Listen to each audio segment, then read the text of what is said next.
नमस्कार जय हिंद जय भारत।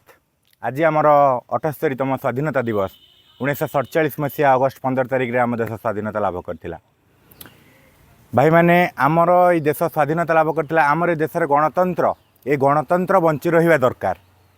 जहाँ भी हो आमे समस्ते राजनीति ऊर्ध्व को जाई देश रक्षा केबड़ी करा जाई परिबो, देशर नेशनल हित देशर हित केभली करा जाई परिबो ए सब ऊपर ध्यान देबाक पड़िबो।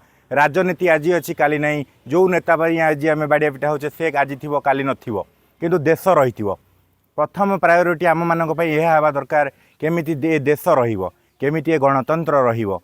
आपण माने देखंतु ईरान रे 1990 दशक रे इस्लामिक रिवोल्यूशन हैला, सेठी आयतुल्ला खामिनी अधीन रे देशर गणतंत्र शासन चलीगला, सेठी इस्लामिक शासन पळै आसिला। आम देश से सब केमिति न हो आमे माने से प्रति ध्यान देवा दरकार। आपण माने काली न्यूज़ देखिथिबे, काली बेंगल जो बिहार आ झारखंड किछि अंश रे चिरुकुटी बंटा जाइछि एपड़ी मुसलमान मानक एरिया रे, जे कि ग्रेटर बांग्लादेश बनया पई आम देश को भांगी दिया पई बहुत बड़ बड़ साजिश चलछि।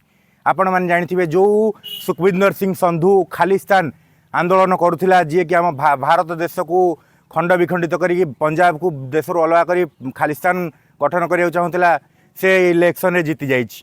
आम देश रे एबे वर्तमान बहुत बाह्य शत्रु मानकर इंटरफियर बढ़ी जाइछि।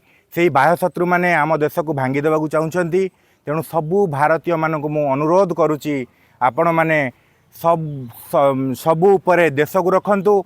देशर हित ही समस्तंकर हित, देश रहिले आमे समस्ते रहिबा। एहा मोर आपण मानकु ए गणतंत्र दिवस उपलक्षे मोर वार्ता।